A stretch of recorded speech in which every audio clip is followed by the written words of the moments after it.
Hello everyone, இன்னைக்கு video என்னென்னா மாங்காய் வச்சு தான் ஒரு டிஷ் பண்ண போகிறேன். அதுக்காக நான் எடுத்துக்கிறது கிளிமுக்கு மாங்காய் ஒன்று எடுத்துக்கிறேன். கிளிமுக்கு மாங்காய் ஏன் இதை சூஸ் பண்ணியிருக்கேன்னா, இது ரொம்ப புளிப்பாக இருக்காது. நார்மலான புளிப்பும் சாப்பிட்றதுக்கு ரொம்ப நல்லாவும் இருக்கும். இதில் லைட்டாக இனிப்புள்ளது எடுத்தால் இன்னும் இந்த டிஷ்ஷு சூப்பராக வரும். இந்த டிஷ்ஷு செய்கிறதுக்கு முதல்ல மாங்காவை குட்டி குட்டியாக கட் பண்ணி அது கூடவே மிளகா பொடியையும் மிக்ஸ் பண்ணி கொஞ்ச நேரம் அதை அப்படியே ஊற வச்சுருங்க.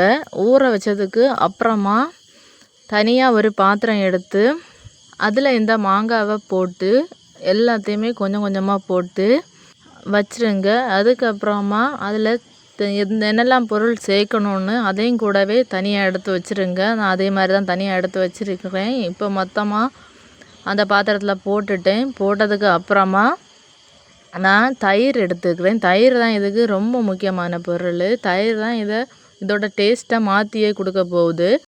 இந்த டிஷ்ஷோட எக்ஸாக்ட் நேம் எனக்கு தெரியலை. நான் இதுக்கு நேம் மாங்காய் தயிர் பச்சடி அப்படின்னு வைக்க போகிறேன். அதுவும் இதுக்கு ஆப்டாக இருக்கும்னு நினைக்கிறேன். அப்புறம் இன்னொன்று மாங்காய் தயிர் கூட்டு அப்படின்னு கூட வைக்கலாம். உங்களுக்கு இதில் எது பிடிச்சிருக்கோ அதை நீங்கள் நெய்மாக வச்சுக்கோங்க. இது எங்கள் ஊரில் கல்யாண வீட்டில் எல்லாம் இதே மாதிரி வச்சு தருவாங்க.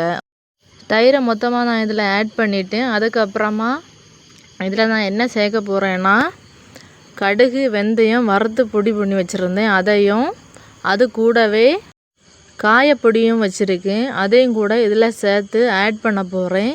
இது இதோட டேஸ்ட்டை கொஞ்சம் கூட இன்க்ரீஸ் பண்ணி கொடுக்குறதுக்காக தான் இதை ஆட் பண்ணுறேன். ஃபஸ்ட்டு கடுகும் வெந்தயமும் வறுத்து பிடிச்சி வச்சுருக்கிறது. இதில் மட்டும் இல்லை, ஊறுகாயில் எல்லாம் போட்டாலுமே ஊறுகாய்க்கு ஒரு நல்ல டேஸ்ட்டை கொடுக்கும். அப்புறம் காயப்பொடியும் ஒரு ஃப்ளேவருக்காக அதையும் கூட ஆட் பண்ண போகிறேன். இவ்வளவு தான். இது கூட உப்பும் சேர்த்து நல்லா மிக்ஸ் பண்ணி எடுத்து வச்சுக்கோங்க. இதை மிக்ஸ் பண்ணி தனியாகவே வச்சுட்டு அதுக்கப்புறமா இதுக்கான தாளிப்பு இதை ரெடி பண்ணணும். எனக்கு பேசிக்காகவே இந்த மாதிரி சின்ன சின்ன டிஷ்ஷஸ் ட்ரை பண்ணுறது ரொம்ப பிடிக்கும். உங்களுக்கும் இதே மாதிரி டிஷ்ஷஸ் பிடிக்குமா இல்லையான்னு உள்ளதை கமெண்டில் சொல்லுங்கள். எனக்கு சின்ன சின்ன சமையல்ஸும் பிடிக்கும், அதுபோக சாப்பிட்றதும் ரொம்ப பிடிக்கும். இதே மாதிரி யாராச்சும் இருந்தீங்கன்னா சொல்லுங்கள் கமெண்டில், பார்க்கலாம் எத்தனை பேருன்னு.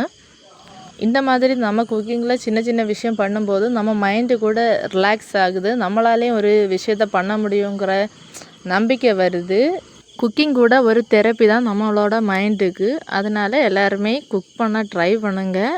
அட்லீஸ்ட் நமக்கு வேண்டியதாவது நம்ம குக் பண்ணுற அளவுக்கு தெரிஞ்சிருக்கணும்னு நான் நினைக்கிறேன். நீங்கள் என்ன நினைக்கிறீங்கன்னு கமெண்டில் சொல்லுங்கள். அப்புறம் தாளிக்க தான் போகிறேன். தாளிக்கிறதுக்கு கடுகு வெளுத்துள்ளி கறிவேப்பிலை இது மூணையும் போட்டு தாளித்து இதில் ஆட் பண்ணிக்கோங்க. ஆட் பண்ணி இதை மிக்ஸ் பண்ணி எடுத்தால் போதும், சூப்பரான ஒரு தயிர் பச்சடி ரெடி ஆயிரும். இது ரைஸ் கூட அவியலும் வச்சு இந்த கூட்டும் வச்சு சாப்பிட்டா செமையாக இருக்கும். ஒரு வாட்டி நீங்கள் இதை ட்ரை பண்ணி பாருங்கள். இந்த மாதிரி சூப்பராக இருக்கும். மறுபடியும் இதே மாதிரி செஞ்சு சாப்பிடணுன்னு தோணும். இந்த வீடியோ உங்களுக்கு பிடிச்சிருக்கா இல்லையான்னு உள்ளதை கமெண்டில் சொல்லுங்கள். இதே மாதிரி ஒரு சூப்பரான வீடியோட உங்களை பார்க்குறேன். அது வரைக்கும் tata bye bye, take care.